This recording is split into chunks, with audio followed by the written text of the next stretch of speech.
Welcome back to the deep dive. So if you are staring down a blank page, just completely overwhelmed by the task of writing a grant proposal, you have definitely come to the right place. It can be a really daunting task. It really can. Our mission today isn't just to list the sections you need. It's to give you the strategic blueprint, the architecture, really, that turns these complex ideas into a persuasive, fundable project. A shortcut to being well-informed. Exactly. And before we unpack this whole structure, if you want to see these sections demonstrated in detail, you have to go to Grants.Courses for educational videos and more on grant proposal writing. Yeah, that's essential because, based on the material we've reviewed, a really common mistake is treating the proposal like some kind of creative writing exercise. Right. When in reality, it's more like an engineering document. We need to stop viewing it as this one massive thing and start thinking of the 9 distinct sections as sequential steps. Like a project plan. Exactly. Each step has to be completed thoroughly before the next one can even succeed. Absolutely.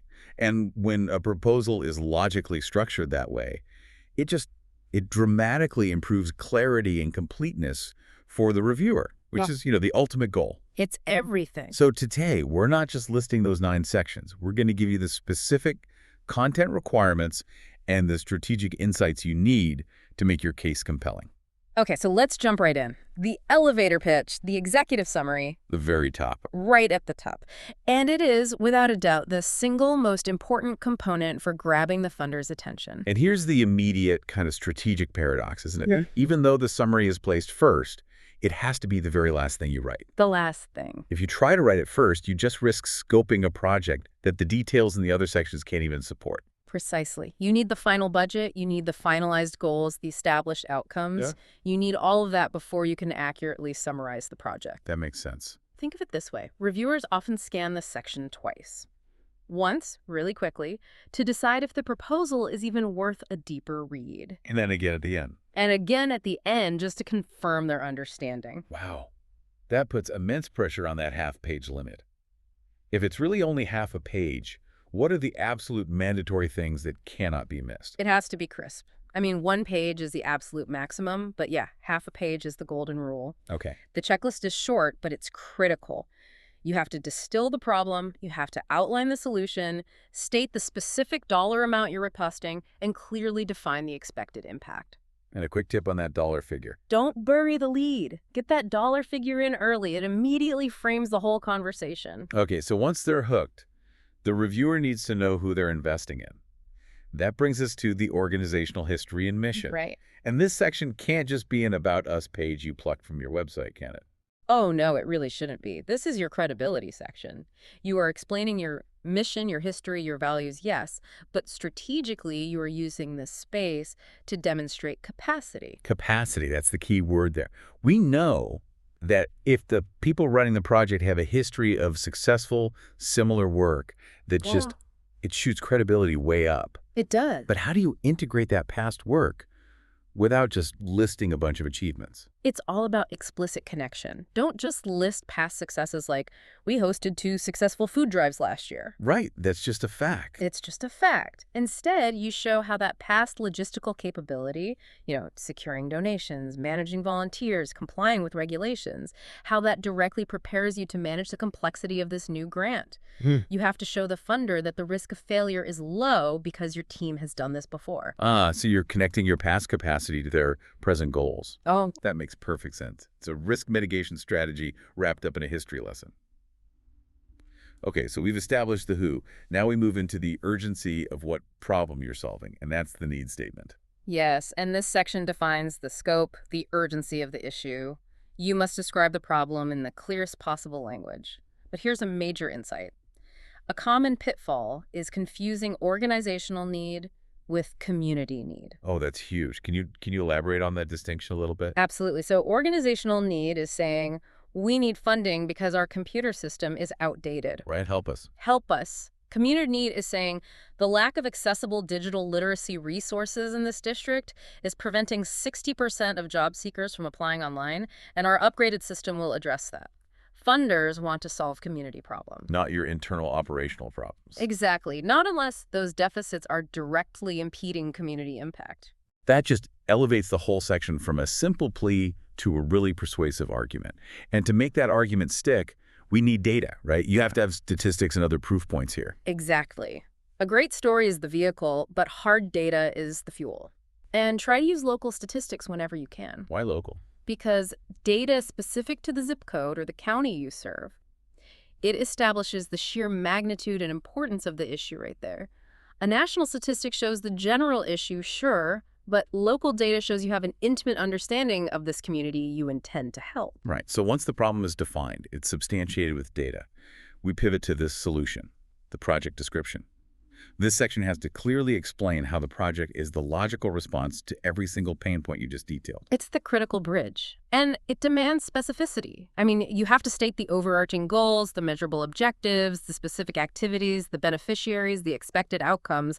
Funders aren't just giving you money, they're buying a guaranteed set of actions and results. And because that clarity is so non-negotiable, it leads us directly into a deeper dive on defining success.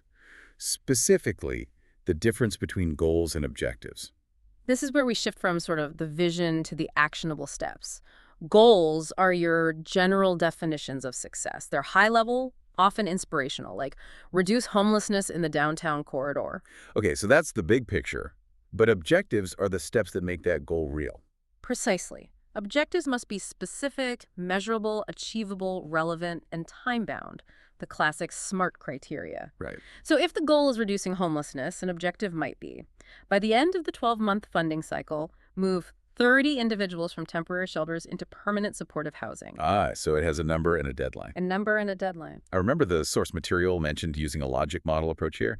That seems like a perfect tool for making sure every objective lines up with the right activities. It's invaluable. It really is. Wow. The logic model forces you to think causally.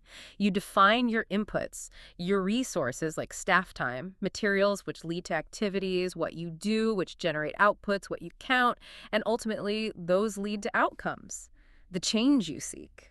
And if you can't map that chain, If you can't map that clear chain, your objective is probably too vague. and the activities themselves, they get detailed in the methodology section. This is the step-by-step implementation. This is where you prove you aren't just dreaming, you actually know how to build the road. It's your operational plan. You outline the methods, the activities, and the key requirement here is the timeline. The timeline isn't just a schedule. It is a demonstration of your project management expertise. It shows you've thought about sequencing and, potential bottlenecks. Yeah, if you show a fully fleshed out Gantt chart or something, that just instantly communicates a level of professionalism that a billeted list can't. Absolutely. It manages expectations and it shows how long things actually take. Okay, so we've planned the work. Now we need to track it and fund it. Let's move into the measurement side with the evaluation plan.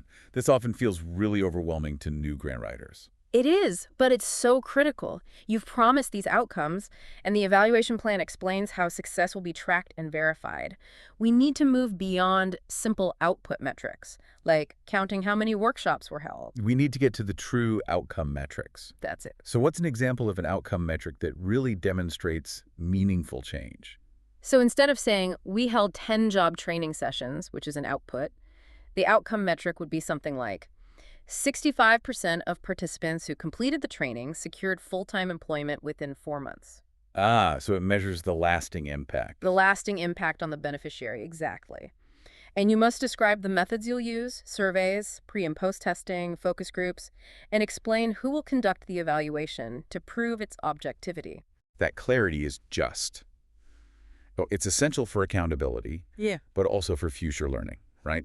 If the program fails, the funder needs to know why so that future efforts can be improved. Yes. Now, let's tackle the famously difficult section, future funding or sustainability. This section is entirely about risk mitigation for the funder.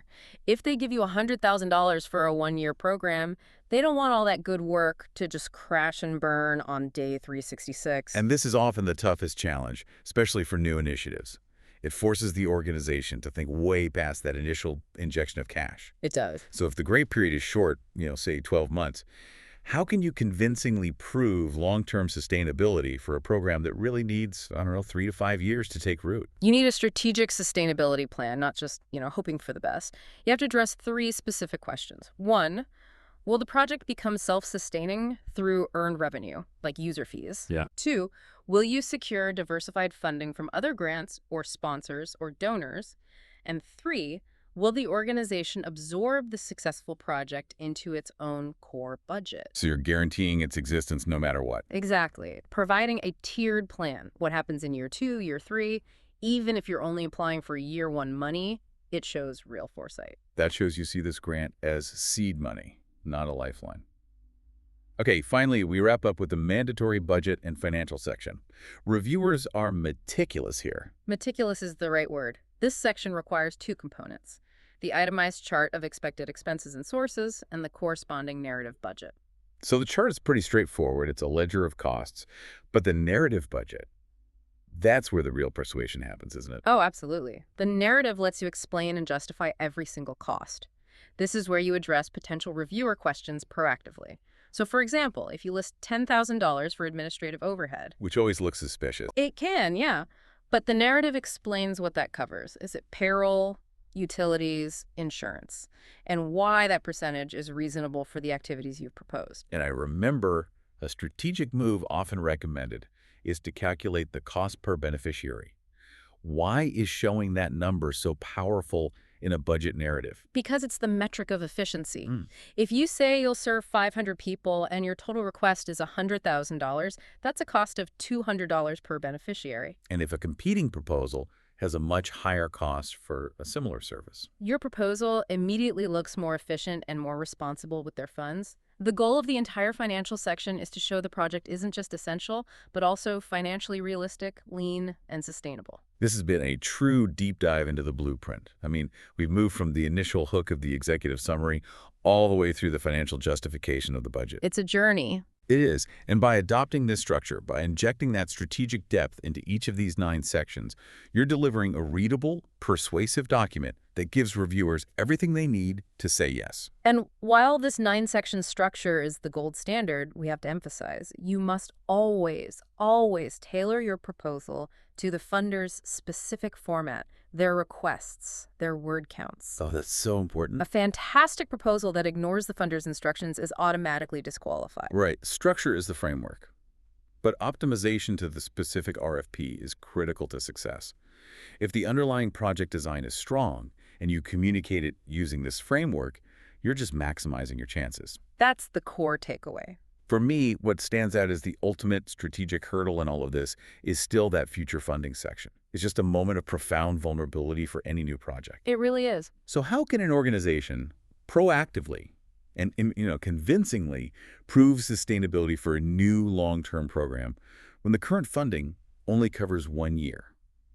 It forces you to project confidence way beyond the immediate horizon. So that's our final provocative thought for you to chew on as you start planning. A question worth spending real time on. Your answer to that is the difference between a one-off project and a permanent institution. And if you're looking for more examples, detailed guidance, or educational videos on any of these grant sections, including deeper dives into crafting a logic model or developing specific metrics for your evaluation plan, head over right now to grants.courses. That's where you'll find the resources to turn this strategic structure into successful funded projects. Thanks for joining us for this deep dive into grant proposal structure. We'll catch you next time.